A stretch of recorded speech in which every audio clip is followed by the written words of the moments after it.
E allora eccoci qua nuovamente in diretta nello studio di TV7 Match per la seconda parte, diciamo così, della nostra trasmissione. Come dicevo prima della pubblicità, affronteremo un tema particolarmente sentito un po' da tutte le famiglie, Ermanno: genitori, scuola, figli, educazione. Il futuro del paese è questo di cui stiamo discutendo adesso, perché la famiglia è fondamentale, la scuola è essenziale e soprattutto la sinergia tra scuola e famiglia è la cosa più importante.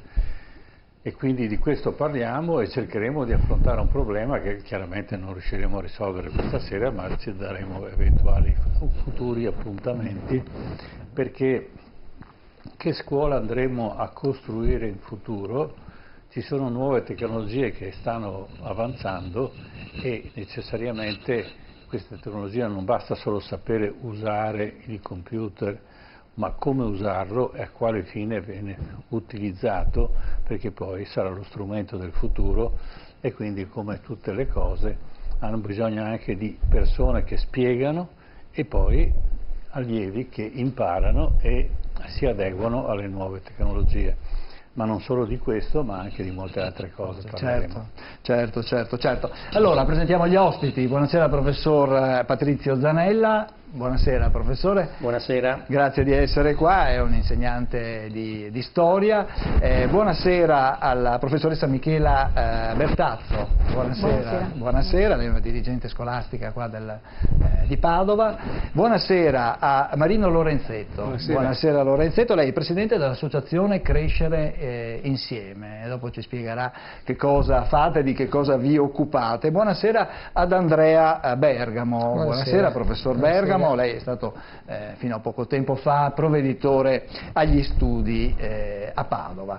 Rovigo, Padova e Rovigo. Bene, quindi abbiamo come dire, un parterre di esperti, di operatori che hanno, come dire, a che fare con i giovani, hanno a che fare con le famiglie, hanno a che fare con l'insegnamento. Patrizio Zanella, molto si dice sull'insegnamento, adesso sono usciti gli ultimi dati dell'Istat che dicono che gli studenti di terza media escono, sono promossi, ma effettivamente non sono preparati. Non è una cosa nuova, non è una cosa di questi ultimi anni, ma che però riapre il punto interrogativo su quello che è la scuola, che cosa insegna la scuola. Sì, la scuola è stata investita di grandi responsabilità in presenza di un mondo che è cambiato rapidamente e velocemente. Purtroppo abbiamo anche una scuola che riceve attenzioni diversificate e questo fa sì che la proposta anche culturale e pedagogica ne risenta. Faccio solo un esempio. Siamo passati da una scuola materna che dava molta attenzione all'individuo anche per la sua formazione, per insegnargli a vivere, perché la scuola del passato possiamo dire che insegnava a vivere a uno studente. Oggi siamo invece di fronte a una scuola ipercognitivista. In che senso? Si privilegia le competenze, si privilegia una conoscenza di tipo funzionale e strumentale e in qualche passaggio si potrebbe dire che è anche un po' disancorata la scuola dal mondo dei valori. Si preferisce in molti casi avere una scuola che sia neutra di fronte invece a delle scelte legate a dei valori che dovrebbero essere fatti conoscere e testimoniati soprattutto alla popolazione giovanile.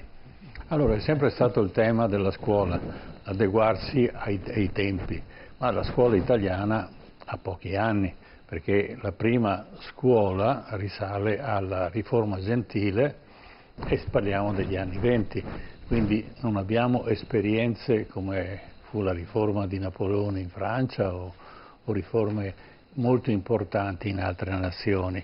Quindi siamo giovani e naturalmente la gioventù, diciamo, dà poca esperienza.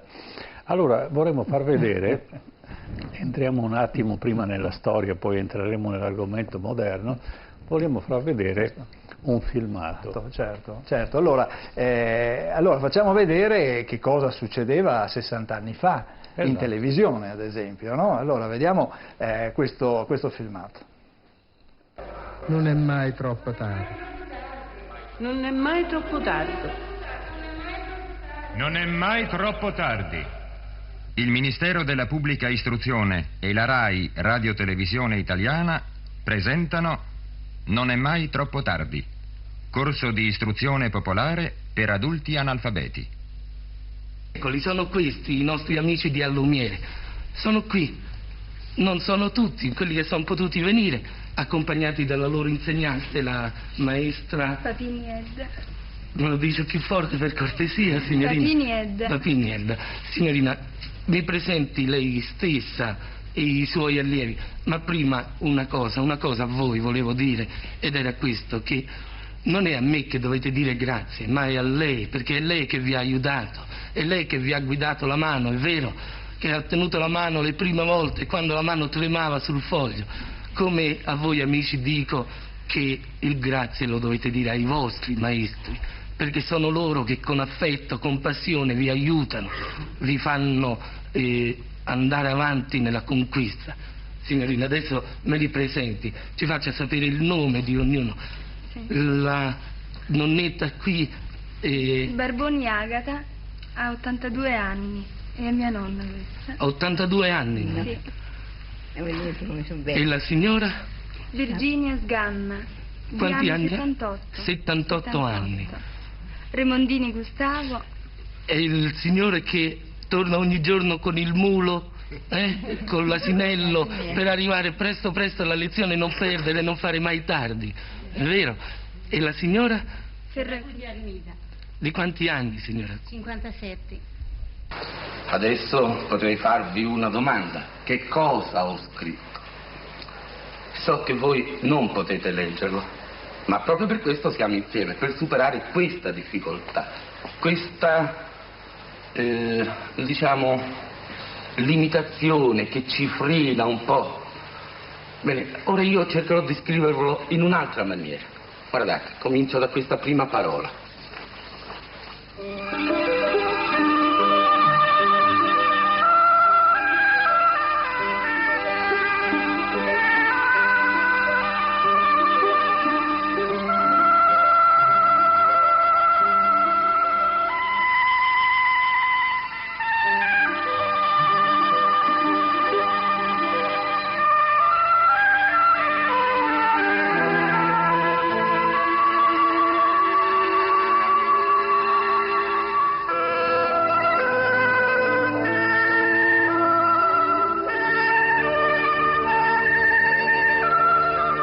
Voi qui avete potuto leggerle, perché? Perché io ho scritto per immagini.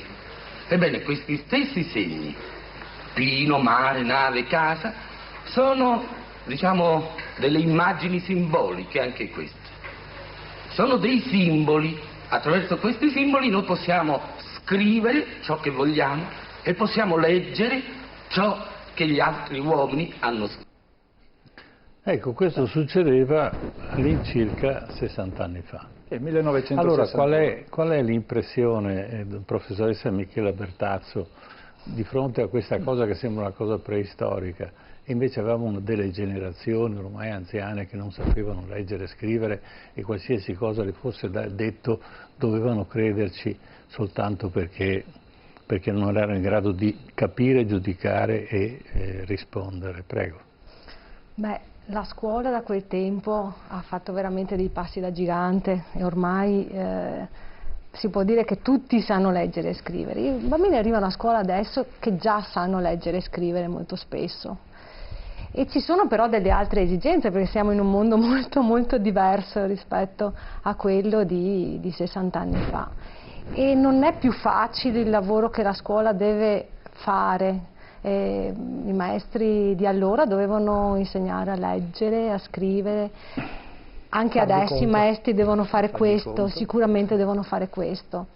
Ma si trovano ugualmente delle grandi difficoltà, penso ad esempio alla motivazione. I bambini adesso hanno meno motivazione di una volta di apprendere, fanno veramente fatica a concentrarsi in quello che è l'apprendimento. e quindi la scuola si trova a dover affrontare delle difficoltà che sono veramente difficili. Cos'è dovuta questa difficoltà appunto nell'apprendimento?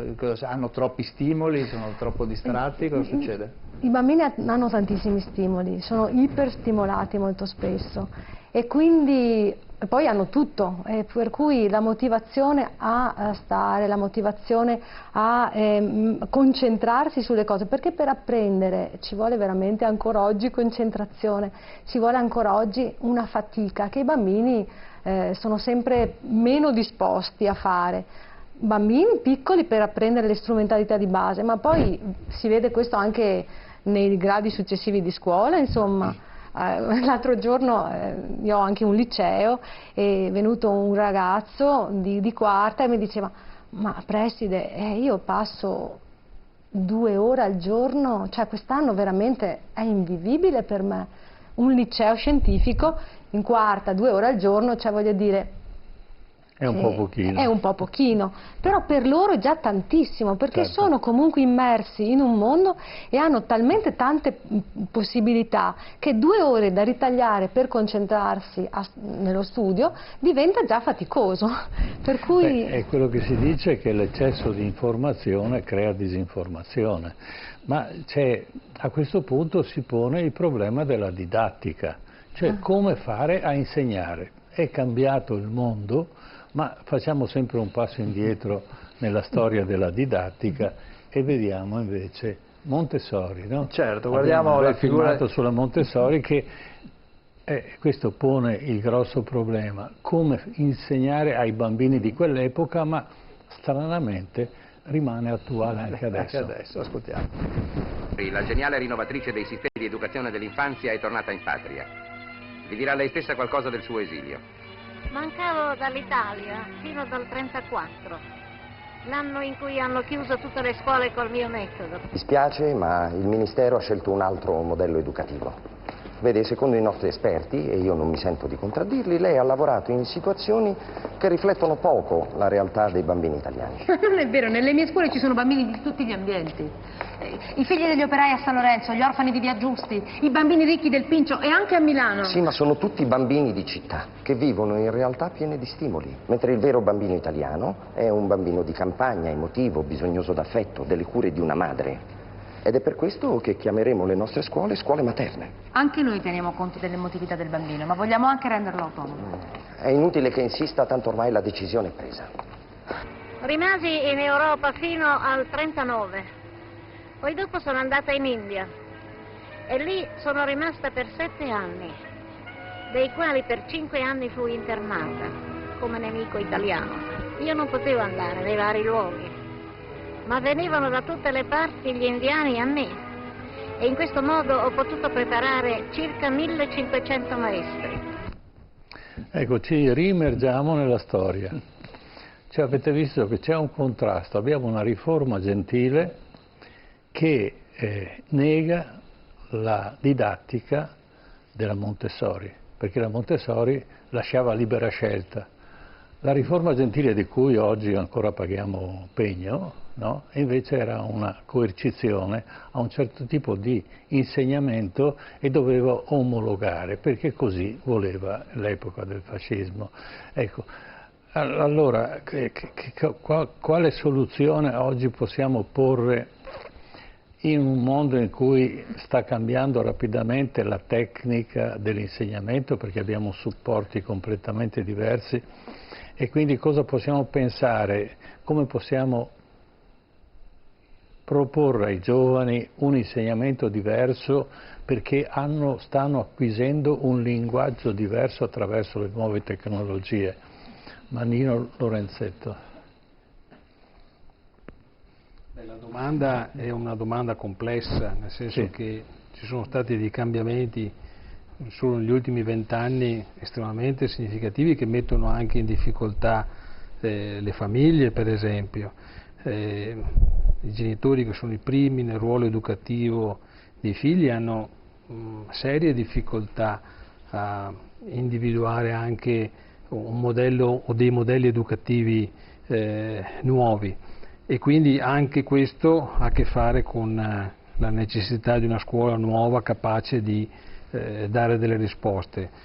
Ci sono alcuni temi che sono molto evidenti. Il primo, viviamo in una città intanto per esempio multietnica, quindi ci sono molte modalità familiari, ci sono per esempio dal punto di vista tecnologico questi strumenti che spesso vengono dati anche in tenera età ai ragazzi, ai bambini, che certamente pongono anche delle domande sull'efficacia di questi strumenti, e chiaramente, come sempre nella storia, anche l'insegnamento dovrà interrogarsi seriamente sulla sua capacità di rinnovarsi. Penso solo un aspetto, per esempio, nelle scuole si continua il vecchio sistema dei decreti delegati, e quindi le forme di rappresentanza, per esempio dei genitori, le forme di partecipazione proprio per un cambiamento sono vecchie di 40 anni. Forse bisognerebbe anche cominciare anche da piccoli strumenti come questi per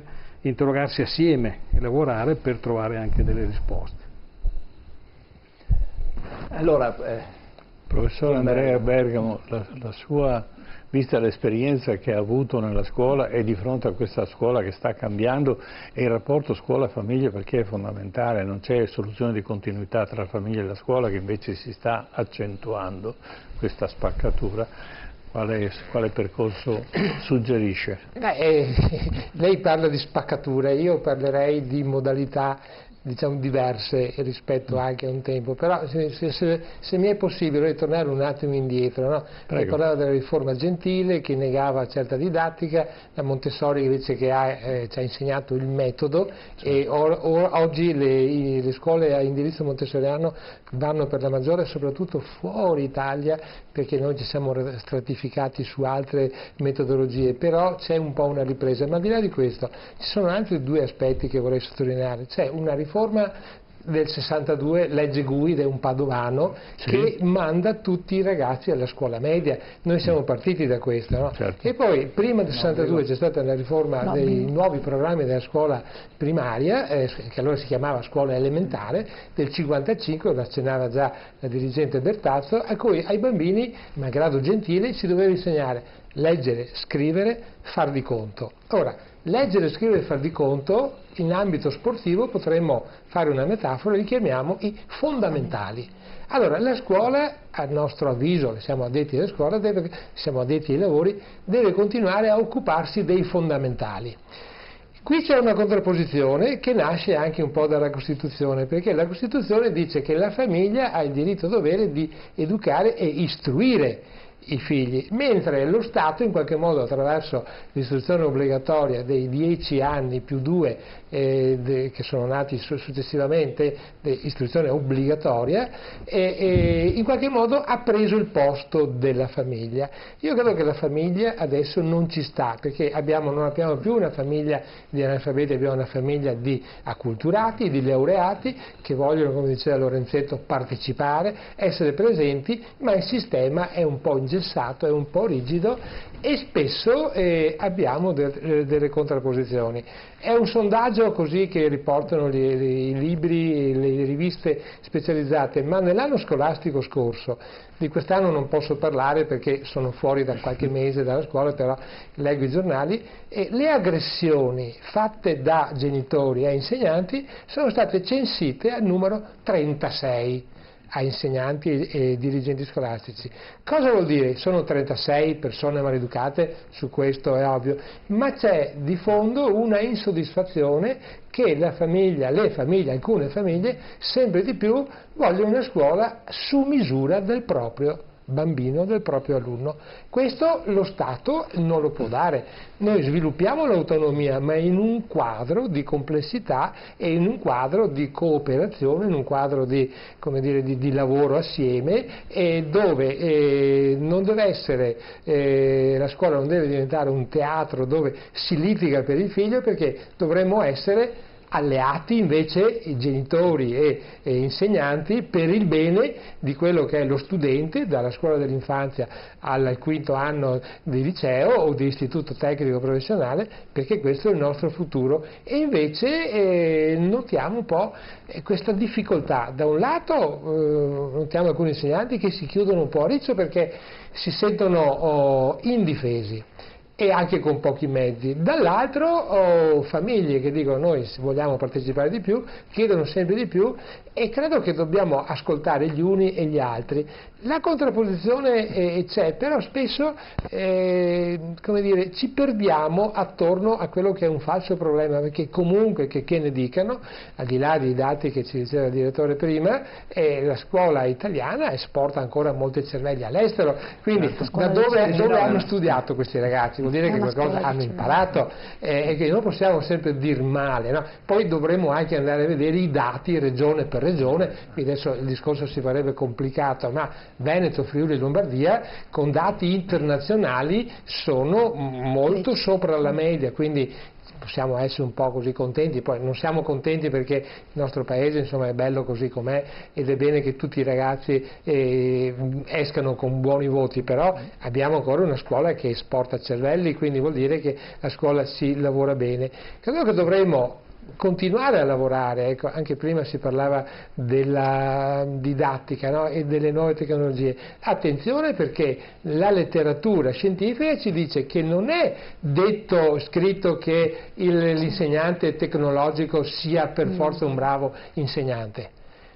E bisogna che distinguiamo, perché si può fare didattica con l'aiuto della tecnologia, ma come dicevamo prima dobbiamo dare molta motivazione, perché i ragazzi spesso sanno molto di più di quello che la scuola tradizionalmente dà. Noi dovremmo dare il metodo, dovremmo dare gli strumenti per arricchire i fondamentali a cui accennavo prima, perché comunque la lettura è importantissima, no? Lo scrivere, comunicare. Adesso noi lo sappiamo, cioè tutti i messaggini, WhatsApp, tutte queste cose sono la negazione della letteratura, sono la negazione più che della letteratura, della grammatica. Noi invece a scuola vorremmo che ancora quel vecchio sistema, soggetto, predicato, complementi, che si scriva bene, no? Perché poi quanto scrivi è anche frutto di quello che pensi, e quindi meglio scrivi ti aiuta anche a leggere meglio, cioè, più leggi più scrivi meglio, e più scrivi più pensi meglio, quindi diciamo dobbiamo aiutarli, però spesso la scuola si sente anche sola, perché ogni volta che il nostro paese ha un problema l'opinione pubblica che cosa dice? Se ne occupi la scuola. Noi ce ne occupiamo, però vorremmo anche dei mandati chiari e vorremmo anche essere aiutati. Demandiamo alla scuola, alla giustizia, altri, quelli che sono le responsabilità dei singoli. Ma adesso duggici in fondo, facciamo vedere un pezzettino di Don Milani, perché questo naturalmente è dovuto. Ci manca. Sì, vediamolo assieme. Don Lorenzo Milani ne è fieramente consapevole. A coloro che sempre più numerosi e frequenti salgono fin quassù come in pellegrinaggio per vivere e lavorare una giornata coi suoi ragazzi, liberi dall'umiliazione del voto, del diploma, della selezione, dell'egoismo competitivo, liberi dalla gabbia degli orari, dei programmi, del calendario, Don Milani ripete, tra lo scherzoso e il provocatorio: se vorranno guarire le loro scuole malate, dovranno venire qui a Barbiana tutti a imparare la cura, dal primo bidello all'ultimo ministro. Ecco, allora, a chi l'ardua sentenza? Guarda, si è prenotato il professor Zanella. Professor Zanella, prego. La lezione di Don Milani sicuramente è validissima ancora oggi. Se però pensiamo alle intuizioni... Per i nostri telespettatori fu osteggiato sia dalla Chiesa che dal sindacato di sinistra, che diceva che Don Milani non funzionava, e la Chiesa l'aveva emarginato e mandato in mezzo agli Appennini a raccogliere 4 ragazzi che io ho avuto modo di conoscere, perché abbiamo cresciuto una contestazione nei confronti proprio della riforma Gui a Abano Terme, quando c'erano le classi differenziali. Nel concetto cristiano, Gui aveva pensato che i diciamo quelli che i disadattati andavano messi tutti in una classe, così non rompessero, diciamo, non distraessero i buoni, i bravi e i gentili, e di conseguenza era diventato una sorta di razzismo all'interno della scuola. Mia moglie insegnava, io facevo il giornalista, facemmo una grande diciamo, manifestazione, e in quell'occasione vennero gli allievi di Don Milani, e parliamo che eravamo nel 1972. Ecco, prego, l'ho interrotta. Sì, dicevo che la lezione di Don Lorenzo Milani è validissima per tanti semi che ha gettato già negli anni 40-50. Ne ricordo solo alcuni che sembrano chissà di quale novità ai giorni nostri, ma vedono, come si dice, l'inizio grazie alle intuizioni di questo giovane parroco, mandato quindi a Barbiana per quelle vicende interne alla Chiesa, che non vedeva bene i metodi anche della pastorale che conduceva. Faccio degli esempi: tutto quello che oggi ha a che fare con l'Erasmus, questi giovani che girano per il mondo, no? Che si internazionalizzano, bene, l'intuizione è sua, perché dopo 2 o 3 mesi che insegnava un po' di francese e di tedesco, li mandava all'estero, li faceva salire su un treno e in Germania o in Francia o anche in Inghilterra, diciamo, trovava delle altre persone, parliamo di giovani poco più di adolescenti, insomma, per cui dopo i primi elementi erano subito portati sul campo, perché una lingua la si apprendeva immediatamente lì. Una intuizione. Seconda intuizione, che fu una novità negli anni '80, e chissà quale novità, ma lui l'aveva già sperimentata 20 anni prima, la lettura del quotidiano in classe. O tu sai leggere un Corriere della Sera, una Stampa, una Repubblica, se no rimani un analfabeta rispetto a quello che lo capisce. Ci sono intuizioni in questa scelta, diciamo, di Don Lorenzo Milani, che al di là della metodologia della didattica, che un po' cerchiamo di innovare, ma c'è un aspetto, a mio avviso, dove la scuola italiana, rispetto ai tanti progressi giustamente ricordati, ma c'è un aspetto in cui la nostra scuola è forse in ritardo, quello di far crescere una forma di piacere nell'andare a scuola, dove lo studente non viva la sindrome del carcere, come purtroppo oggigiorno gli studenti vedono l'edificio, vedono gli insegnanti, vedono l'autorità costituita, non dico con toni così tragici, ma di per sé questo che cosa contribuisce a fare?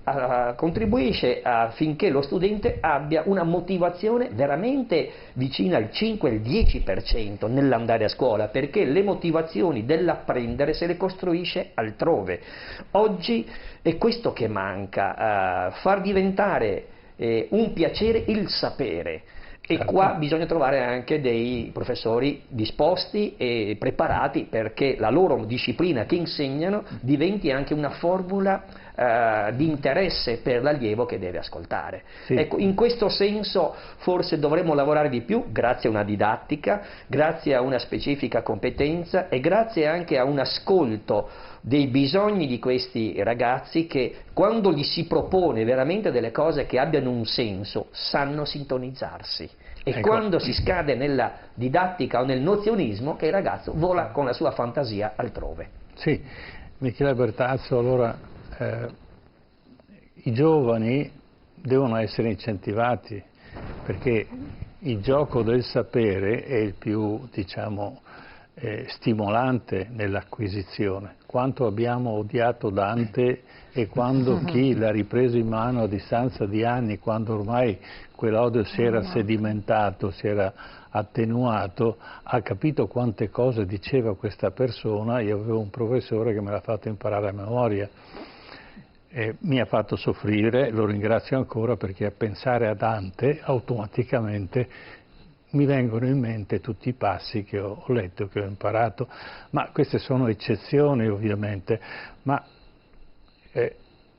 chi insegna chi, diceva Napoleone, cioè l'insegnamento, perché il problema della scuola, secondo me, quando io ho insegnato nelle varie esperienze di insegnamento, la scuola rigenera se stessa, quindi l'allievo diventa insegnante e quindi torna a creare un allievo che diventa insegnante.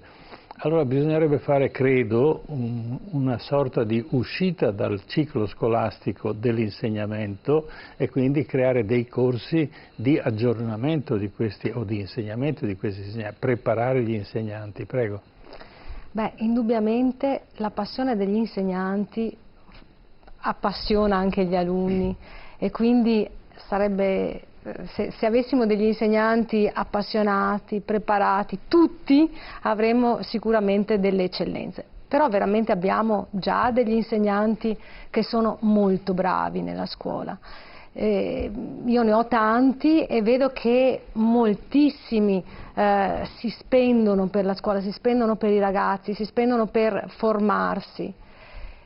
Certo che c'è anche un grosso peso che viene caricato sulla scuola. Questo? No, il grosso peso è che la scuola viene caricata, appunto come diceva Bergamo prima, di tante criticità, di tante aspettative che la sovraccaricano, che non consentono più di concentrarsi sull'insegnamento dei fondamentali, che consentono anche agli insegnanti di focalizzarsi sugli alunni, di avere il tempo per stare con gli alunni, per pensare a una didattica, per costruirla insieme ai ragazzi. Veramente la burocrazia che grava sulla scuola e tutte le aspettative, i corsi le varie emergenze che confluiscono nella scuola diventano un appesantimento non da poco. Cioè la scuola può dedicarsi, anzi dovrebbe dedicarsi appunto a insegnare a leggere, a scrivere, a far di conto, alle nuove tecnologie, comunque a formare, a istruire, a educare.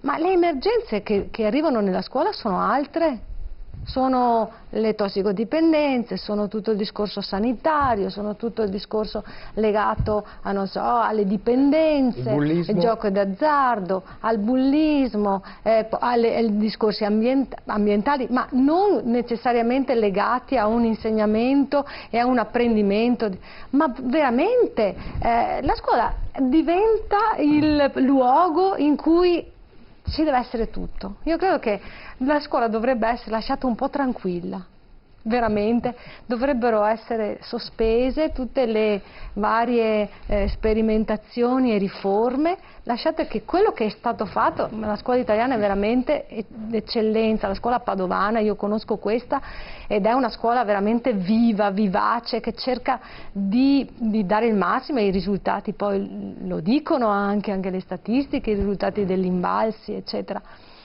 Ma la scuola dovrebbe essere lasciata tranquilla. Gli insegnanti... è investita di tanti altri problemi che evidentemente tante emergenze. Tolgono l'attenzione da quella che è la funzione primaria. Abbiamo un telespettatore che vuole intervenire. Sentiamo. Ascoltiamo quindi buonasera, è il signor Maurizio, se non sbaglio, da dove chiama? Buonasera, chiamo da Cadoneghe, buonasera a tutti. Prego signor Maurizio.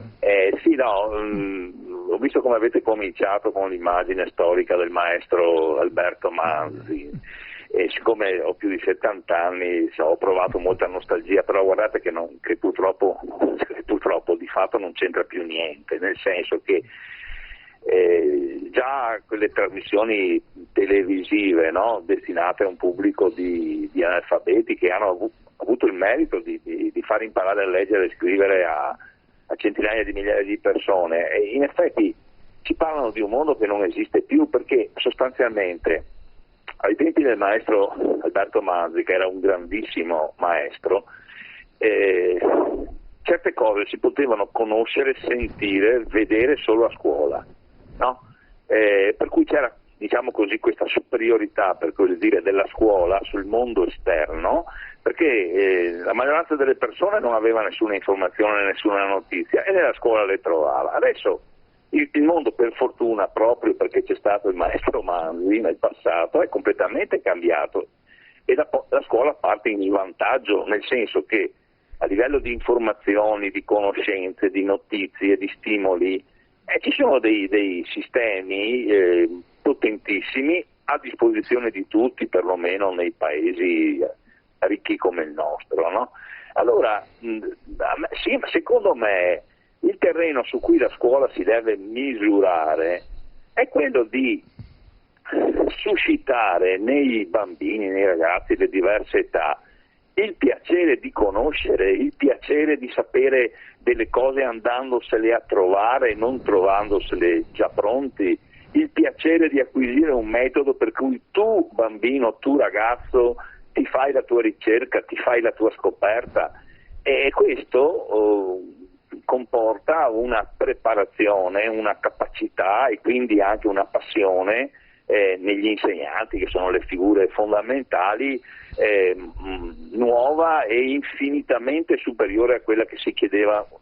Insomma, nonostante i bambini vadano a scuola in prima e sappiano, penso al 70-80% già leggere e scrivere, è molto più difficile fare scuola oggi di quanto non fosse ai tempi del maestro Manzi. Insomma. Quindi questa è la sfida che la scuola deve portare avanti, una sfida difficilissima, ma credo che la scuola è l'unico luogo in cui una persona ha a disposizione il privilegio di avere ore e ore, i bambini, i ragazzi, e anni della loro vita, che se sono occupati bene servono a far venire questa voglia di conoscere, di leggere, di scoprire, di farlo tendenzialmente da soli. Questo mi pare che sia il punto fondamentale. Vi saluto. Grazie signor Maurizio per la sua osservazione. Sì, prendo lo spunto per far capire, perché Manzi ci spiega, non lui, ma il metodo, ci fa scoprire che la scuola usa la televisione per riuscire a diffondere l'insegnamento, ovviamente a persone che a quell'epoca non avevano avuto la fortuna di andare a scuola, ma la stessa cosa oggi ci troviamo di fronte a un sistema che è quello dell'internet, del computer, del telefonino. Come si può pensare di eventualmente utilizzare didatticamente questo sistema? Perché Manzi è stata un'apertura notevole, usa una tecnologia nuovissima, perché siamo negli anni 50, e propongo e riesco, e l'italiano oggi è diventato lingua nazionale grazie alla televisione e alla radio, non è stato grazie alle scuole, perché purtroppo l'analfabetismo dopo la guerra c'è stato comunque, quindi c'è stata una certa difficoltà di adeguamento della didattica.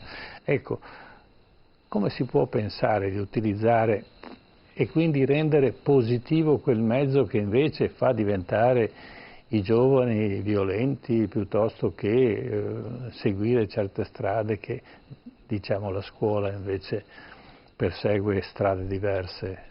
Prego. No, è una sfida, ci ha provato non il ministro attuale, il ministro precedente, a introdurre il telefonino come strumento didattico, però stiamo attenti perché lo strumento deve essere conosciuto e il problema della conoscenza dello strumento è che deve essere esattamente conosciuto da chi insegna e anche da chi riceve, e quindi qui vuol dire a fare un grande piano di formazione degli insegnanti, perché ci sono delle belle sperimentazioni dove si usano anche i telefonini, però attenzione che nelle nostre aule ci sono le LIM, lavagne interattive multimediali, cioè siamo già avanti per certi aspetti, no? Certo dovremmo potenziare di più e dovremmo, come dire, investire di più in un piano di tecnologia, che la tecnologia è importante, no? Però non dobbiamo dimenticare, come ci suggeriva anche Maurizio, il telespettatore, che dobbiamo stimolare molto il piacere, no? E adesso io dico una parola, cerco di dirla in inglese il meglio possibile, no? La peer education. Se noi parliamo anche nei nostri ambienti di quanto potente sia la peer education, e dice la peer education, cioè educazione tra pari. Allora pensa e ripensa, ci viene dai paesi anglosassoni. Evidentemente nei paesi anglosassoni si usa molto, che cosa si usa? Lo spirito che lo studente più grande insegna allo studente più piccolo, perché è inevitabile, uno studente di prima superiore accetta più volentieri una critica da un compagno che fa la seconda, terza superiore, che non quando gliela fa l'insegnante. Allora la peer education è uno dei metodi che possiamo usare, ma attenzione, perché la peer education è nostra, è italiana, perché nel secolo scorso un prete, se parlavamo di 2000 anni prima, San Giovanni Bosco, ci ha insegnato la peer education italiana, dice che aveva istruito, educato i ragazzi più grandi a prendersi cura dei ragazzi più piccoli. questo aspetto del prendersi cura, che è in Don Milani, che è nella Montessori, che è in Don Bosco, in altri pedagogisti italiani, credo che sia l'aspetto vincente. Quindi la tecnologia è utile nel momento in cui aiuta la scuola a prendersi cura dei ragazzi, perché possano fiorire, perché possano esplodere, perché possano veramente conquistare il gusto dell'apprendimento. È una sfida dove la scuola chiede anche aiuto alle università, alle accademie, perché diciamo così dobbiamo anche apprendere questi nuovi metodi, no? Però io credo che ci siano già delle belle sperimentazioni e credo che ci sia anche come dire, nei palazzi del MIUR, del Ministero, come dire, dei ragionamenti in cui si vuole in qualche modo non demonizzare il telefonino, ma dire il telefonino può essere anche utilizzato da un punto di vista didattico, perché effettivamente insomma, contiene un sacco di dati in poco spazio e non devi ricorrere ai mega volumi eccetera, però dobbiamo anche creare le condizioni perché questo si possa fare in sicurezza, attenzione, perché poi il telefonino vuol dire anche accedere ad altri siti non proprio sicuri, si possa fare in garanzia che funziona e si possa fare anche con la pariteticità tra chi insegna e chi apprende, perché il rischio è che i nostri ragazzi siano molto più esperti nelle tecnologie che le hanno imparate nei loro momenti di svago e notoriamente sappiamo che sono molto più veloci rispetto parlo per me, ma alla stragrande maggioranza degli adulti, perché ne usano, fanno un grande uso. Ma attenzione anche perché per certi versi noi vogliamo fare anche educazione, perché se andiamo in un qualsiasi autobus nell'ora di punta dove ci sono studenti, noi vediamo, non dico il 90%, cioè non dico il 100%, ma molto, 98% di ragazzi che guardano solo lo smartphone, il telefonino, no? Questo sappiamo che non è utile per le relazioni. E chi glielo può insegnare? Marino Lorenzetto.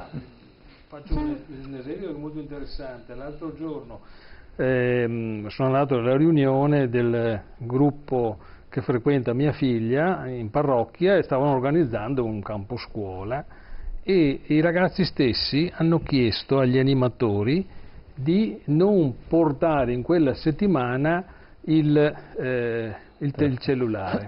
E allora ho chiesto a mia figlia ma come mai? Ma ho insistito anch'io, perché poi se no io parlo solo con quelli che conosco, ma poi siccome gli altri non li conosco poi va a finire che utilizzo solo il cellulare. Invece siccome aveva fatto con il liceo Curiel, aveva fatto una settimana del frisbee a Vienna, allora anche lì gli avevano vietato di portare il cellulare, aveva visto che questa era cosa utile, quindi anche loro io credo si stiano rendendo conto che un uso distorto, eccessivo del cellulare in qualche modo non conviene. Credo che in qualche modo troveranno anche loro la strada giusta se chiaramente noi li accompagneremo. Ecco qui un problema che nasce dalle famiglie e dai genitori. Noi non a caso come associazione facciamo diversi incontri di scuola dei genitori, facciamo diversi interventi anche nelle scuole proprio per aiutare la genitorialità ad essere attenta sull'utilizzo intelligente degli strumenti, diciamo, della tecnologia, che sono utili, però rischiano poi, se i ragazzi vengono lasciati a un utilizzo indisturbato, non gestito, non ragionato assieme, non condiviso, si arriva a una situazione di difficoltà. Invece c'è un altro aspetto che noi genitori in qualche modo dobbiamo stare attenti. Abbiamo fatto passare l'idea che scuola equivale al lavoro. Io, caro figlio, vado a scuola, tua mamma va a lavorare, no, tu invece vai a scuola. Quindi la scuola come lavoro. Quindi senti anche tanti ragazzi che dicono andare a scuola è un dovere. Quindi perché in qualche modo, siccome i miei genitori, è un po' come quasi si dovesse guadagnare diciamo da vivere, no? Si è un po' trasferito questo concetto, e questo non favorisce un'idea dell'apprendimento gioioso, dell'apprendimento diciamo come scoperta, come fantasia, eccetera. Quindi dovremmo in qualche modo lavorare molto su questo aspetto qua, sia anche a livello familiare, proprio per far sì che ci sia questa gioia anche di apprendere, e quindi gestire da una parte con attenzione gli strumenti della tecnologia, far capire quanto sono utili. In questo noi genitori siamo anche sono dannosi. E noi in questo siamo anche un po' in difficoltà, perché molti di noi non li sanno utilizzare, quindi non sapendoli utilizzare, ecco la proposta dei corsi di aggiornamento per gli insegnanti. Non ci rendiamo conto dei pericoli, quindi in qualche modo trovare non solo, allora gli aspetti sono due: da una parte non dobbiamo demonizzare lo strumento, dall'altro invece dobbiamo aiutare a saperlo utilizzare. In questo senso credo che creare occasioni di collaborazione su questo tema anche col mondo della scuola, questo sì. Quando io dicevo se per esempio c'è un gruppo classe dove ci sono i genitori, c'è un consiglio di istituto, ci sono degli strumenti di questo tipo, utilizzarli di più, non in modo burocratico, siccome dobbiamo fare 3 riunioni all'anno, facciamo le 3 riunioni all'anno, utilizziamo questi strumenti magari per affrontare alcune problematiche anche sulla didattica. Non è possibile che però sti ragazzi debbano stare 6 ore seduti sui banchi, perché una delle cose di cui i ragazzi si lamentano è proprio che stanno troppo seduti sui banchi. Anche questo secondo me è un segnale, insomma, un indicatore che forse anche il discorso della lezione frontale, eccessiva lezione frontale, quindi oggi che i ragazzi guardano appunto sempre il cellulare, hanno grosse difficoltà anche di concentrazione e di ascolto, già prima si diceva. Quindi io direi si potrebbe partire anche da queste cose un po' più semplici, credo, senza pensare a chissà quali grandi riforme, per concretizzare questa cosa qui. E cambiare un po' la situazione. Abbiamo una telespettatrice che vuole intervenire e quindi noi la ascoltiamo volentieri. La signora Anna. Buonasera signora Anna, lei da dove chiama? Buonasera a voi. Ecco, mi scuso ma ho visto la trasmissione che era già iniziata, quindi rischio di dire qualcosa che è stato già proposto da altri.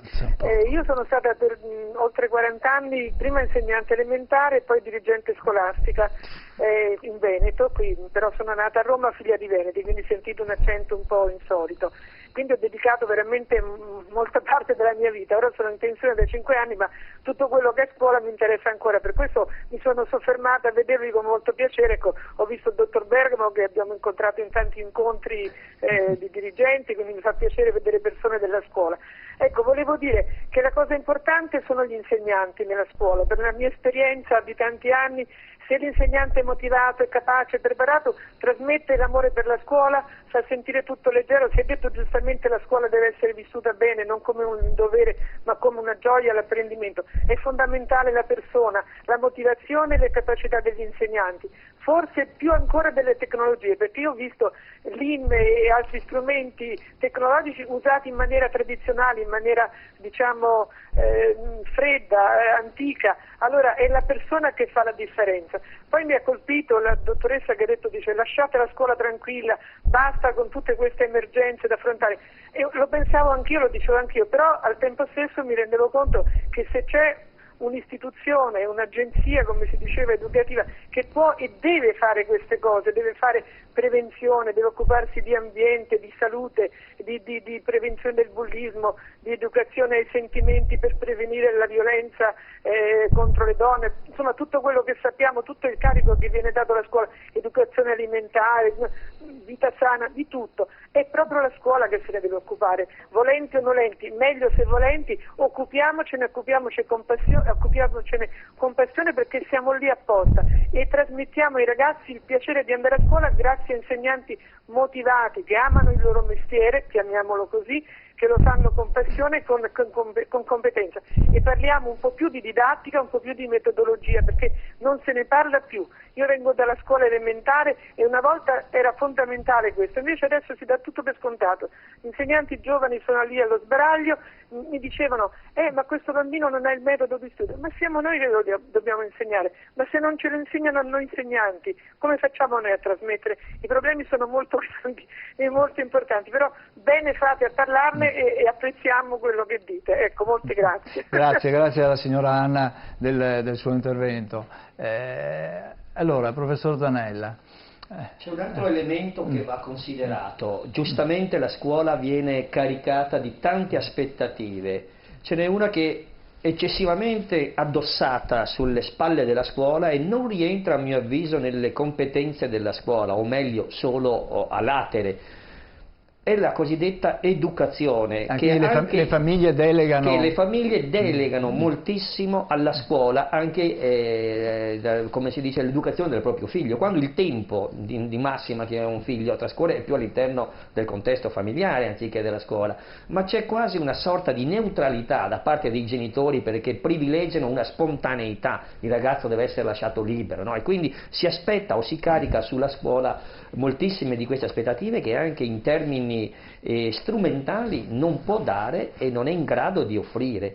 Gli elementi fondamentali restano quelli già testé ricordati, ma non deve essere accantonato, o i genitori non possono abdicare al loro ruolo, che è quello di dare un significato, proporre dei valori e offrire delle testimonianze, perché le prime testimonianze di credibilità sul senso, sul piacere e sulla vita sono proprio gli adulti genitori che li trasmettono ai figli. Se questo non accade perché si pensa che sia la scuola a interessarsene, ahimè, cadiamo in un cortocircuito dove già registriamo i malanni. Quali sono i malanni? Che si è rotto quel patto di alleanza che una volta era sacro, genitori e scuola e studenti. Adesso questo binomio genitori e scuola si è, diciamo, spostato su un livello figli e genitori contro la scuola. Ecco, faccio una provocazione. Posso fare una provocazione? È colpa del 68? No, diciamo... Sei politico, forse ricordiamo, no? Quei periodi in cui sì. Forse i genitori di oggi sono i genitori che hanno passato quegli anni là. Cioè, si può pensare che il 68 abbia già nonni quelli del 68. abbia generato sicuramente questa diciamo digressione, che abbia generato questa simmetria, se vogliamo, ma ci sono anche altri elementi che in qualche maniera fanno sì che è venuto meno un'idea di famiglia dove l'istanza relazionale, quindi la qualità delle relazioni, non esiste più, quindi neanche all'interno delle famiglie, e il rapporto che i genitori hanno con i figli e sono a volte, diciamo, guai a toccare il proprio figlio perché è come se si toccasse l'automobile di un genitore, e quindi c'è subito una reazione permalosa dove vediamo che una nota o anche solo un richiamo, ci sono genitori che si precipitano a scuola chiedendo spiegazioni. C'è anche chi è venuto alle mani nelle ultime settimane, no? Questi sono diciamo elementi che denotano anzitutto la scarsa fiducia anche nel ruolo dei docenti, dove si è perso ogni valenza dell'autorità simbolica, ma l'ha persa anche la società, per cui un giovane oggi si trova senza riferimenti autorevoli davanti e non è disposto a riconoscerli neppure dalla scuola o nella scuola, questi riferimenti di autorevolezza, e quindi tutto questo genera una facile reazione di rivolta dove i desideri, attenzione, i desideri dei ragazzi, i desideri anche degli studenti sono trasformati in diritti o sembrano trasformati in diritti, e soprattutto l'estetica sembra prendere il posto dell'etica. E tutto questo fa snaturare poi tutto questo sforzo pedagogico che ogni genitore e studente soprattutto, e non parliamo dei docenti, cercano di mettere in campo per rincorrere delle situazioni dove i giovani, non avendo riferimenti, se li cercano, ma se li cercano nella maniera anche distorta, sbagliata, non trovandoli. L'elemento interessante, lo dico solo visto la considerazione che è stata fatta prima, che l'uso del cellulare è una partita persa a livello scolastico, è inutile bandirli, è inutile proibirli, è inutile vietarli, va responsabilizzato lo studente a un uso più prossimo e rispettoso che la didattica consente, ma la consegna durante le verifiche è veramente aggirata con il secondo telefono che gli studenti ormai si portano.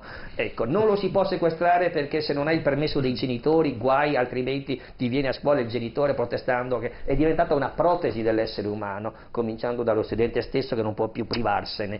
Allora, tutto questo fa sì che deve lavorare, a mio avviso, sulla pedagogia, sulla responsabilità e anche sul rispetto dei ruoli che a volte sembrano completamente snaturati.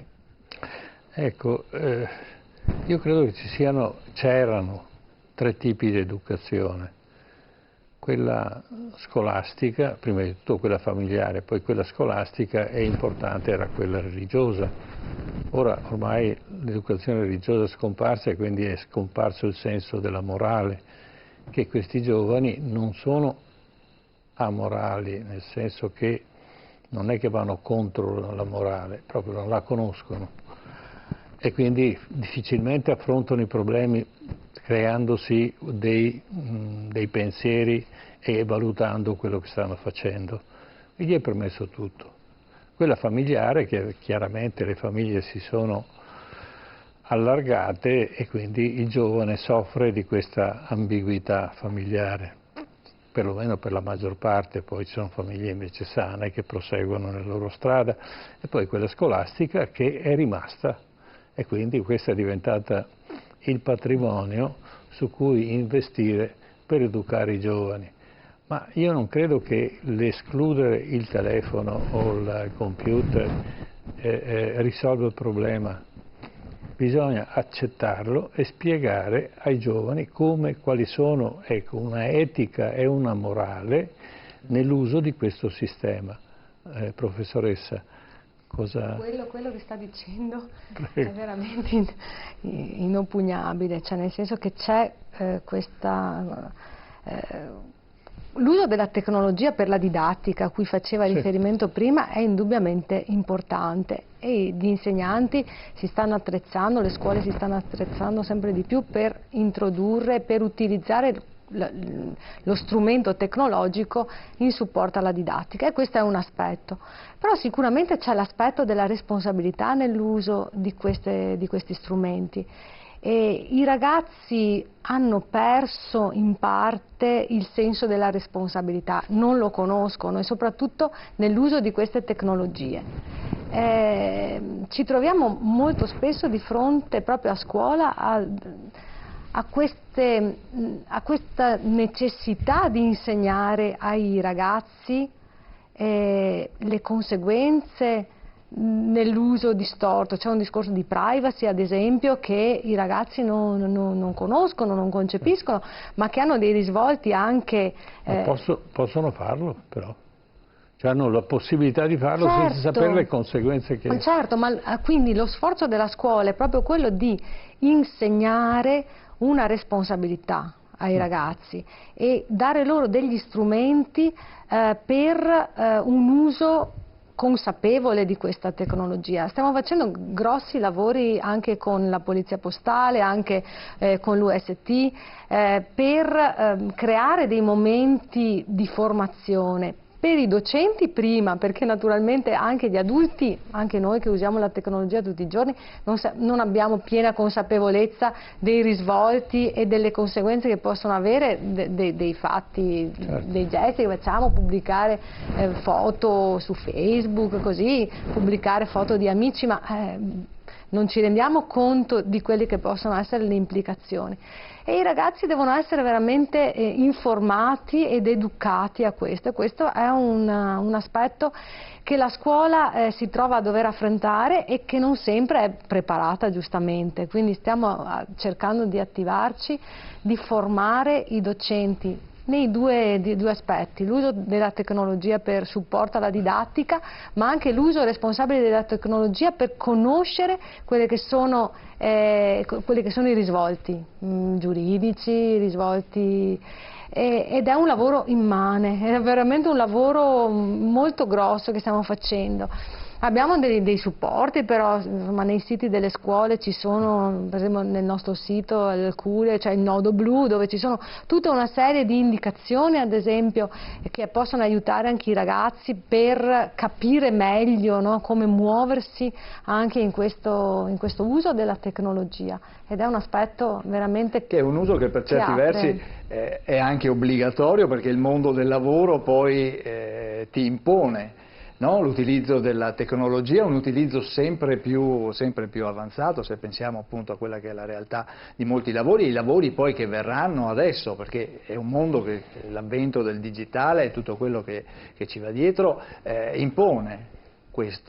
questo aspetto, no, professor Bergamo? Sì, però dobbiamo sempre capire chi comanda, perché c'è questo aspetto, no, che il digitale è pur sempre comandato dall'essere umano, e questo aspetto della tecnologia, no, rischia, non solo nei ragazzi, anche negli adulti, di avere il tutto e subito. Noi ai ragazzi dobbiamo insegnare i tempi di attesa. Quindi non è pensabile avere sempre tutto e subito, perché schiacci il pulsante e hai subito la soluzione. No?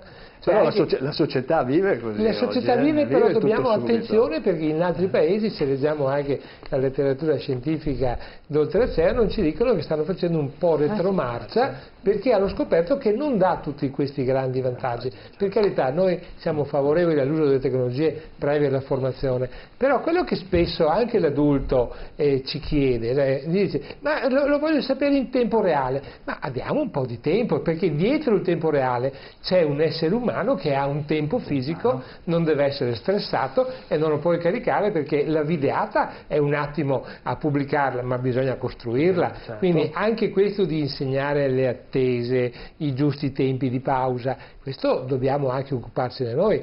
E qui siamo, se posso dire, spesso come scuola lasciati soli, perché ci viene posto il problema, ci viene posta la richiesta di soluzione, ma gli strumenti sono quello che sono. Prima il professor Danella diceva giustamente, no, che dobbiamo puntare sugli insegnanti, anche le telefonate lo hanno detto, no? E io dico sempre questo nelle cose che ho fatto, ma quando incontravo gli insegnanti in anno di prova, ecco, non so, il pubblico non sa che gli insegnanti, quando vengono assunti, devono fare obbligatoriamente un corso di formazione di 50 ore. Poche o tante che siano, lo devono fare, no? E si impegnano, perché ovviamente, e questo mette anche in moto un sacco di risorse, di meccanismi, eccetera, eccetera. Bisogna capire poi la formazione che cosa prevede. Prevede la tecnologia, l'integrazione e la didattica. E la relazione, perché se non hai relazione a scuola, è dura, no? Però non dobbiamo dimenticare, quindi integrazione, relazione, didattica e tecnologia sono i punti su cui noi dobbiamo puntare, no? Le cose, gli aspetti importanti. Però quello che io dicevo agli insegnanti, e lo riporto qua se ho un minuto, di dire: attenzione, vi do un compito per casa. Il compito per casa è questo: quando sarete quest'estate, io lo dico a ottobre il discorso, il ragionamento, quando sarete quest'estate in riva al mare, sotto l'ombrellone, che chiacchierate con il vicino di sdraio, no? e scivolate nel discorso del lavoro, e chiedete al vostro vicino di ombrellone: che lavoro fai? E ti dirà: faccio il ragioniere, il medico, quello che è. Poi l'altra parte ti chiederà: e tu che lavoro fai? Non dite faccio l'insegnante, dite mi occupo di risorse umane, mi occupo di formazione. Quando a un certo punto questa persona dice: ma si può sapere che lavoro fai? Tu dirai: faccio l'insegnante. Osservate gli occhi della persona, non saranno più come era 30 anni fa: ah, che bel lavoro. Ti diranno: ah sì, l'insegnante. Abbiamo spesso perso l'autorevolezza che ci veniva data da una società che ci riconosceva come importanti. E questo discorso dell'autorevolezza ce lo dobbiamo riconquistare noi, giorno per giorno, attraverso le formule che ci hanno insegnato, ma non è data più per scontato. E questo è perché? Perché abbiamo che una società, a mio avviso, sempre più esigente, sempre più pretenziosa, sempre più vogliosa di avere tutto e subito. Ricordo quando ero prorettore che ricevevo delle mail, dice: sono 2 giorni che ho mandato una mail per chiedere quando comincerà la scuola la mia bambina. Siamo a gennaio, si comincia a scuola a settembre, sono 2 giorni che ho mandato la mail, non so se mi spiego. E queste mail, queste lettere sono quotidiane, vuol dire che cresce l'attesa, cresce l'ansia, non si può più attendere, si pretende che la scuola stia non al passo con i tempi, sia al passo con i desideri che vengono da ovunque, no? E questo per noi non riusciamo a sopportarlo, non riusciamo a reggerlo, perché siamo fatti di esseri umani, siamo carne e ossa, abbiamo gli orari, dobbiamo incastrare le 30-32 ore settimanali e non è così semplice. E quindi sparare sulla scuola è come sparare sulla Croce Rossa. Noi ci prendiamo le nostre colpe e l'autorevolezza l'abbiamo persa, perché spesso abbiamo anche noi travisato quello che era la missione educativa, no? Perché prima di istruire, secondo me, dobbiamo anche cercare di educare, ma coeducare e non contrapporsi. Spesso abbiamo una delega in bianco: se non fai come ti chiede la famiglia, ma genericamente, no, sei perdente. È un problema sociale, è un problema attuale, non ci nascondiamo. Lorenzo, però anche il lavoro del genitore, il ruolo, no? Non è un ruolo, non è sicuramente un lavoro, il ruolo del genitore è diventato più difficile. Voi che seguite, no? Che fate questi corsi. Noi facciamo questi corsi per i genitori da tanti anni, cogliamo questa difficoltà, perché non c'è più la famiglia di riferimento come poteva essere una volta. Non solo la famiglia, quindi abbiamo per esempio il fenomeno delle separazioni, delle ricongiunzioni, abbiamo il fenomeno anche molto presente di famiglie che si costituiscono ma non dentro a un progetto, ma dentro magari il grande ideale dell'amore, e quindi mentre in passato la famiglia si costituiva anche in termini di progetto culturale di altro tipo, questo è cambiato. Quindi cambiando queste dinamiche cambiano anche quelle che sono le conseguenze dal punto di vista educativo. Quindi questi genitori spesso non hanno un'idea chiara. Ecco, io poi vorrei dire, non dobbiamo neanche generalizzare, io credo che ci siano moltissimi genitori capaci, coscienti, che fanno bene anche questo compito, però non dimentichiamo che se parliamo di formazione degli insegnanti, non ci sono però scuole per i genitori, quindi rendiamoci conto che la società non si sta ponendo il problema comunque formativo di chi deve educare, quindi in qualche modo, essendo cambiati i paradigmi, è molto difficile poi fare oggi in qualche modo il genitore, anche perché una volta, per esempio, non so, c'era la famiglia allargata in cui c'erano i nonni presenti, c'era una serie di altre componenti che aiutavano gli zii, altre cose. Oggi spesso la coppia è da sola, tutti e due lavorano, quindi pochissimo tempo anche da dedicare ai figli. È chiaro che viene più spontaneo in qualche modo delegare la scuola. Io credo che anziché arrivare a uno scontro dobbiamo tornare a pensare e creare, occasioni, possibilità in cui la famiglia e il mondo della scuola si parlano, perché io credo che questa sia una strada che dobbiamo attivare anche un po' subito, non aspettare chissà quali riforme, perché altrimenti poi i danni li vediamo poi ogni giorno in questo scontro, no? Questa pretesa della famiglia nei confronti della scuola, la difesa da parte degli insegnanti perché ingiustamente non vedono riconosciuti i loro sforzi. Ecco, io credo che dobbiamo lavorare in questo senso. Io ringrazio anzi la scuola Vivaldi qui di Padova, perché proprio lunedì 13 cominceremo proprio alcuni incontri genitori e insegnanti insieme che si interrogano sul benessere educativo dei propri figli. Quindi sono piccoli segnali, però credo di buone pratiche che le scuole stesse, i genitori stanno cercando di mettere assieme.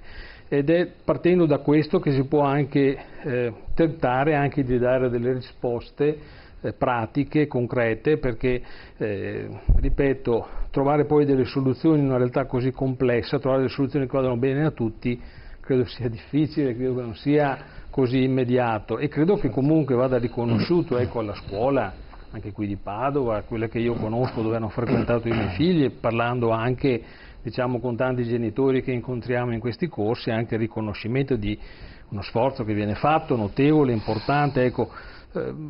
Ci accennava prima al patto che è saltato il patto genitori, il patto di alleanza. Se una volta il patto era non scritto ma veniva seguito, oggi il patto lo firmiamo, noi genitori almeno firmiamo sempre il patto, l'ho firmato anch'io, sì. Però mi sembra che a volte sia più un atto burocratico, cioè non segua poi, noi non ci rendiamo conto che in questo patto come genitori ci assumiamo la responsabilità coeducativa nei confronti dei figli, però anche forse, io qui chiedo, visto che ci sono anche dirigenti scolastici eccetera, che ci aiutiamo, ecco, in questo senso a renderci conto di questa cosa qua, che non sia solo firmiamo una carta, certo, ma una che formalità non sia una formalità, ma che diventi una cosa reale. Ecco, la scuola sta affrontando un'altra evoluzione della società, le nuove famiglie, no? Quindi le famiglie, diciamo, diverse, e ne abbiamo avuto l'esempio perché c'è stata una sentenza dell'altro giorno dove un bambino concepito e preso in affitto un utero e poi invece l'ovulo da un'altra persona, e alla fine questo figlio non si sa di chi sia e viene adottato da due persone dello stesso sesso. Quindi quando arriverà a scuola e queste cose si stanno divulgando,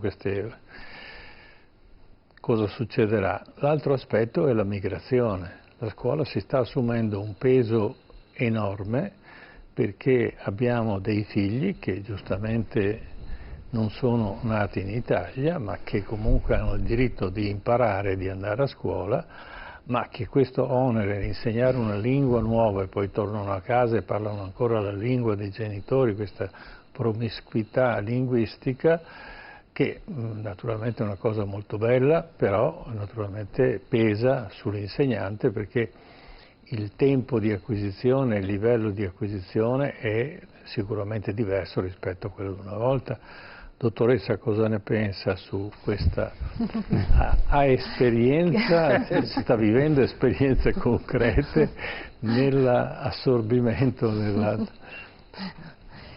Mentre stava parlando pensavo alle classi che io avevo quando ho iniziato 30 anni fa a insegnare, no? Insegnavo in un paese e avevo una classe, ci pensavo, in cui i bambini erano mediamente simili, con le caratteristiche individuali di ognuno, però con delle caratteristiche similari. Penso ai bambini che ho a scuola adesso. Io ho un istituto, 2 istituti qui all'Arcella, un istituto comprensivo dove ho il 60% di stranieri. Queste classi sono classi estremamente disomogenee, no? L'età forse è l'elemento comune, no? Però ci sono 60% di bambini stranieri. Si pensa sempre alla categoria stranieri come una categoria unica. In realtà un bambino del Bangladesh con uno della Nigeria, con uno della Moldavia, con uno dell'Albania, con un altro che viene dal Messico, comincia a diventare non una categoria stranieri, ma una categoria estremamente eterogenea. Per cui veramente gli insegnanti, i miei insegnanti almeno, si trovano in prima linea rispetto a questa eterogeneità, che sicuramente è una ricchezza, ma sicuramente è anche una grossa difficoltà nella gestione. C'è difficoltà proprio nell'insegnamento della lingua italiana per creare un minimo di uniformità per poter poi insegnare, ma ci sono anche problemi legati alla cultura, perché sono veramente culture estremamente diverse che hanno alle spalle famiglie diverse con stili educativi diversi. E questo è un grossissimo problema, e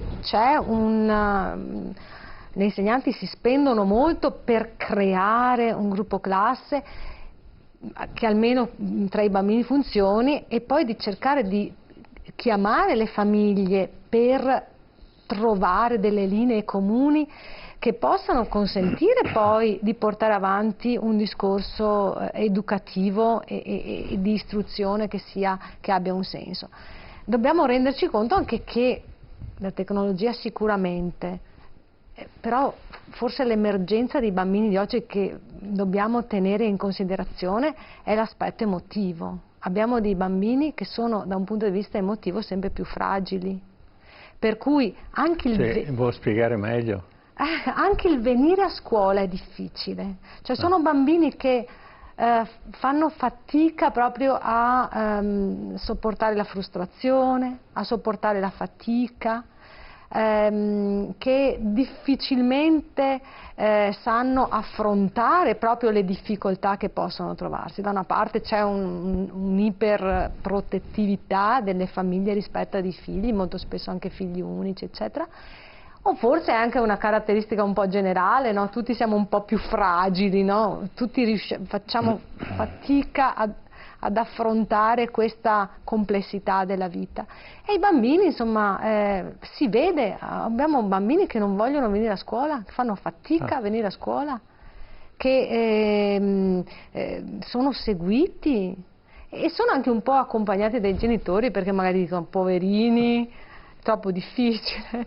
Ecco, è veramente complessa la situazione. Ma anche nell'ambito dei figli italiani o quelli che vengono dall'estero? Forse più dei figli italiani che dei figli stranieri, nel senso che i figli di stranieri hanno forse anche un'educazione di tipo diverso, cioè sono anche più lasciati, almeno l'esperienza che mi riferiscono, che vedo insomma nelle mie scuole. Però sopportare la fatica, sopportare le frustrazioni diventa qualcosa che va educata, che va tenuta presente, perché comincia a diventare un elemento che, se non va curato, pesa anche nell'apprendimento di questi bambini. Quindi è veramente complesso.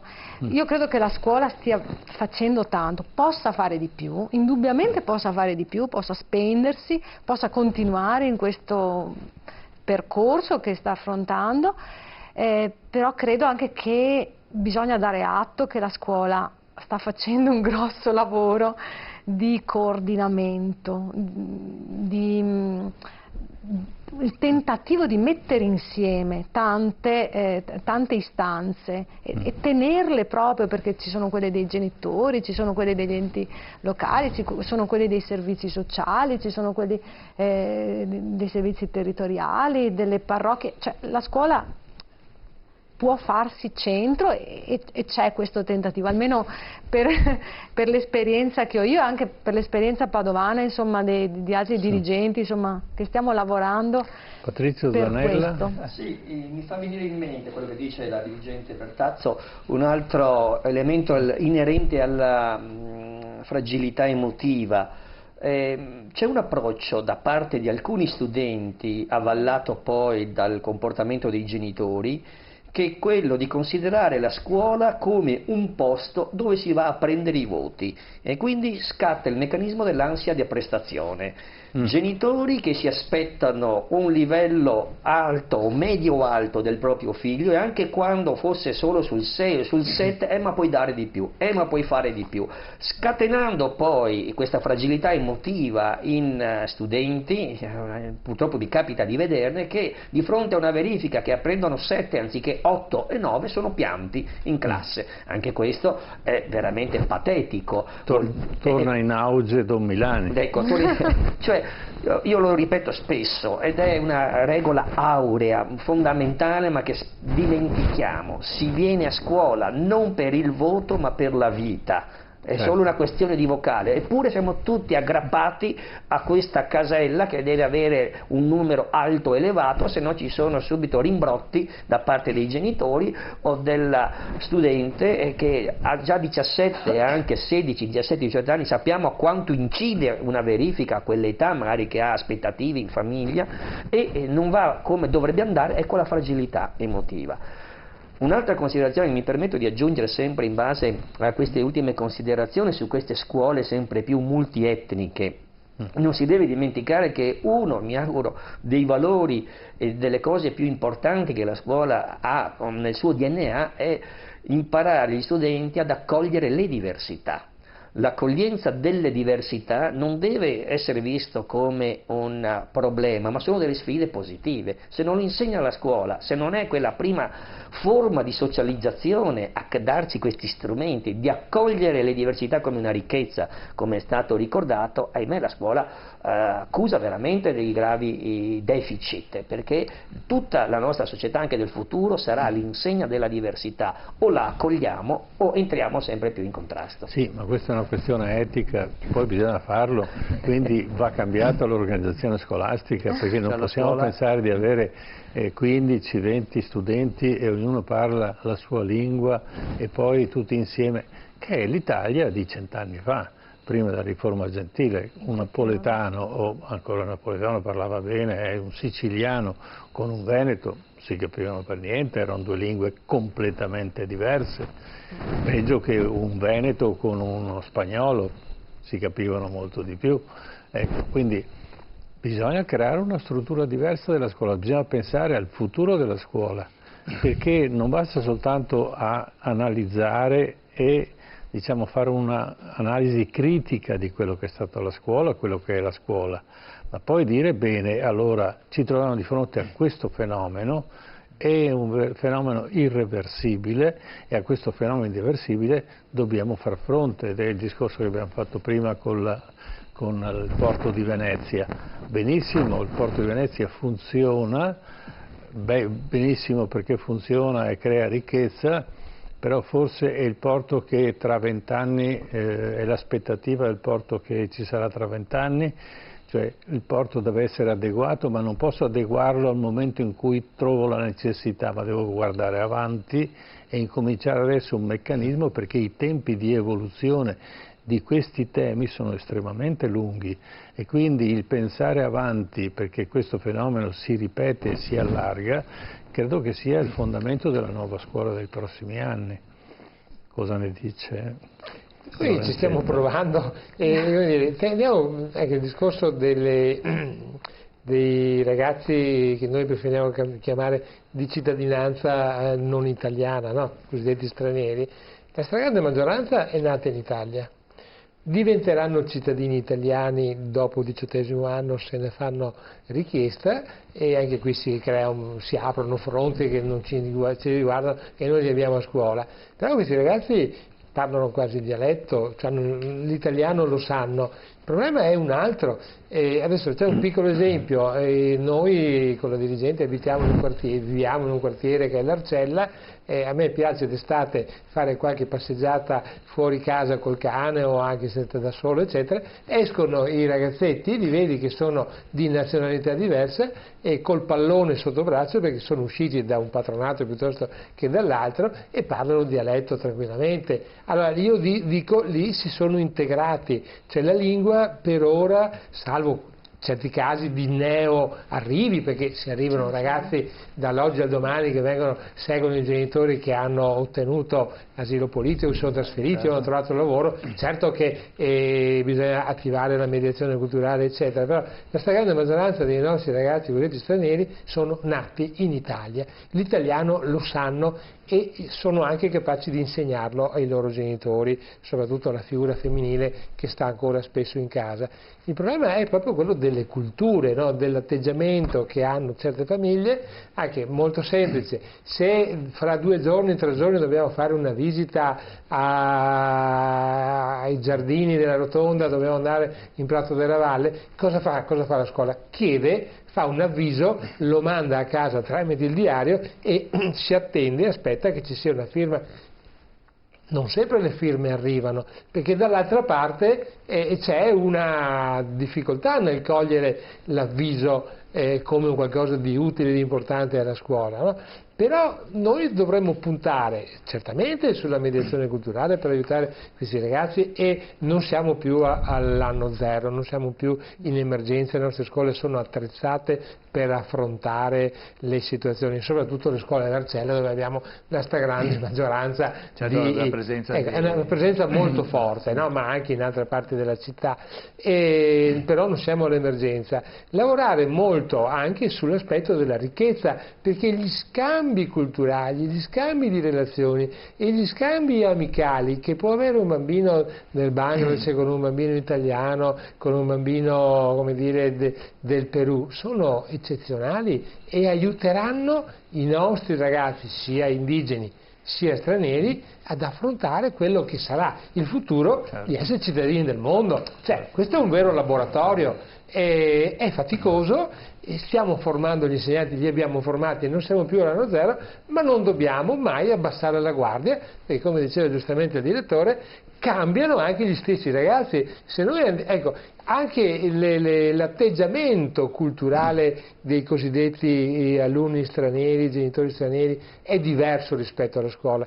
Sono più esigenti, un tempo si accontentavano che gli insegnassimo il minimo, no, adesso invece chiedono. E credo che forse la componente non italiana consideri ancora, forse un po' più di noi, la scuola come vero ascensore sociale, come era un tempo, e questo per noi è una sfida, perché da loro riusciamo forse a capire quello che dovrebbe essere per noi la scuola, la possibilità di lanciarsi verso il meglio. Insomma, aiutateci, mi viene a dire, no? Cioè che i mass media, che questa trasmissione aiuta a fare riflessione, perché quello di cui noi soffriamo tanto è che i mass media, il direttore mi perdoni, ma penso che lei mi capisca, parlano della scuola solo quando c'è la patologia, stasera invece stiamo parlando di problematiche reali, non stiamo demonizzando che l'insegnante ha dato una sberla, ma quelle sono esecrabili, vanno condannate, però non c'è soltanto questo, ci sono anche tanti bei progetti, ci sono tanti bei premi, la dirigente non lo ha detto, ma domani andrà a ritirare un premio con la sua scuola, quindi dire, ecco, adesso non vogliamo complimenti, dire, continuiamo a lavorare, le difficoltà ci sono, ma dalla difficoltà può nascere anche qualcosa di positivo, se la sappiamo sfruttare, perché c'è una cosa che accomuna tutti i ragazzi, sono bambini, e io credo che quando sono in classe giocano, lavorano e imparano assieme. Il problema è semmai ce l'hanno quando sono fuori dalla scuola, magari anche quando hanno completato la scuola, perché lì si riforma l'etnia originale che ha le sue regole, e su quello noi li abbiamo consegnati alla società e gli abbiamo dato un paio di strumenti, la socializzazione e la lingua italiana gli abbiamo data, perché i nostri ragazzi, pur anche nelle loro difficoltà, dopo 4 anni, 5 anni di scuola in Italia, sanno l'italiano come gli altri. E spesso coglie le influenze dialettali. Questo è un bel risultato. Dobbiamo fermarci. Sì, l'ora che ci porta al desio e i naviganti intenerisce il cuore. Allora, intanto ringraziamo gli ospiti, grazie al professor Patrizio Zanella. Ci sarebbe stato da parlare anche dell'insegnamento della storia ai ragazzi quando non sono tutti italiani. Grazie alla professoressa Michela Bertazzo, grazie al presidente dell'associazione Crescere Insieme Marino Lorenzetto, grazie al professor Andrea Bergamo, già provveditore agli studi di Padova. Noi ci fermiamo qui, Armando? Sì. Cosa prepariamo la settimana prossima? Prepariamo, adesso abbiamo diverse cose al fuoco, no? E quindi lasciamo un po' di suspense ai nostri telespettatori, questa settimana perché ancora non abbiamo definito alcuni temi che naturalmente cerchiamo sempre di approfondirli, e la difficoltà maggiore è quella appunto di dare un minimo di competenza di ricerca in quello che stiamo facendo. Ecco. Bene, ci fermiamo qua. Grazie ancora ai nostri ospiti, grazie ai telespettatori che ci hanno seguito. Ci ritroviamo venerdì prossimo alle 21, qualche minuto dopo, TV7 Match. Buonanotte a tutti.